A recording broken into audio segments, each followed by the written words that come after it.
சின்ன மருமகள்லாம் அடுத்து என்ன நடக்க போகுதுன்னு வாங்க நம்ம சேனலுக்குள்ளே போய் பார்க்கலாம். அந்த ஈஸ்வரி பண்ணுற திருட்டு எல்லாமே தெரிய வரணும்னு நினைக்கிறவங்க வீடியோக்கு லைக் போட்டு சப்ஸ்கிரைப் பண்ணிக்கோங்க.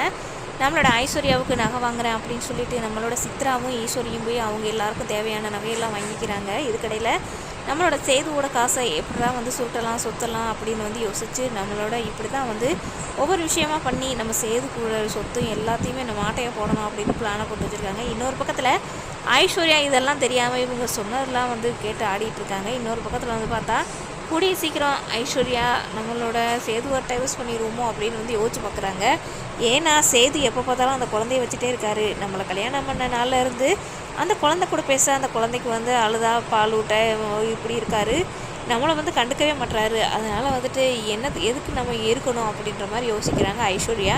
இன்னொரு பக்கத்தில் எப்படியாவது ஐஸ்வர்யா வச்சு நம்மளோட சேதுவோட சொத்தை பூரா ஆட்டையை போடணும்னு நம்மளோட ஈஸ்வரி பகல் கனவு கண்டுட்டு